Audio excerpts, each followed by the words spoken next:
It's a Bible story, and the Bible story of the conversion of Paul is what other painters have painted this, like Caravaggio.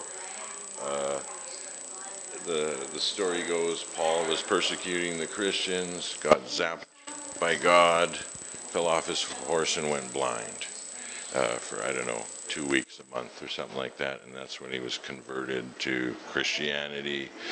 And it's sort of like when reading about Bible history and how that book came together and all that stuff, it's sort of suspicious to me how Paul has the biggest part of the New Testament, which is the part about Christ, but never even met him. So it almost seems like you could say it's sort of questionable. How did that happen? So it's sort of like, could you say that Paul hijacked the religion? Like took it in a direction maybe it wasn't meant to go. Like, because first of all, who is he? He's the Roman.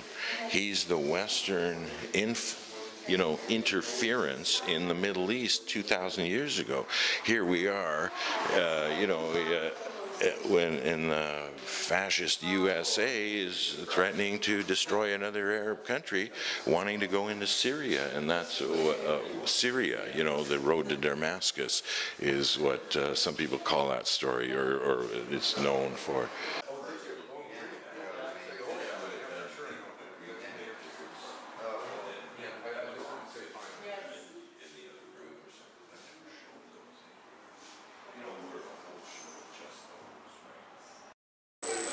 you know, when you paint the pictures, of course, you think about how people look at them.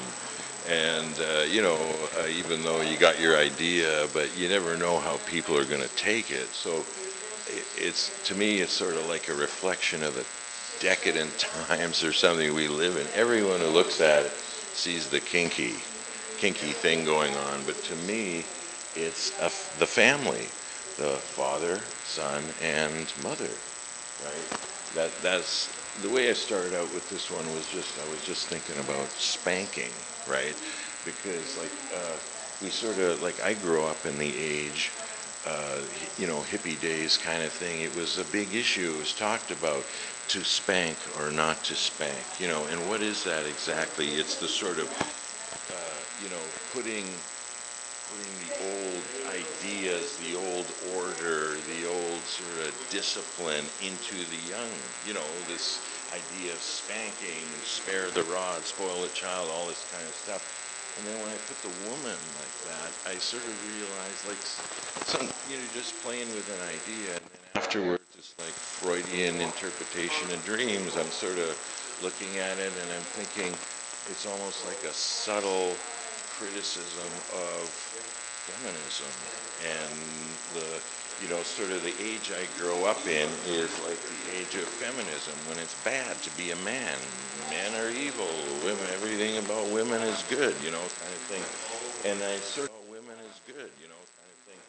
And as history goes on, that it's sort of, women's place is sort of largely just the observer.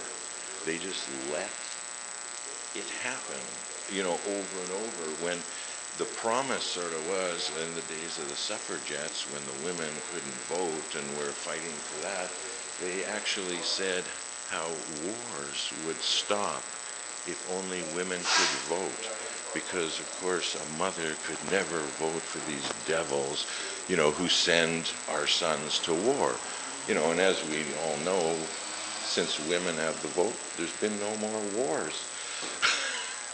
Anyway, so that's sort of what that is to me, this disaster going on, and just everyone's rolling it, See, this is like, to me, it's father-son. It's like the son, he's too old to be spanked already. There's something wrong there. There's something going on, there's just a few little clues, like I said, thinking about how people look at it.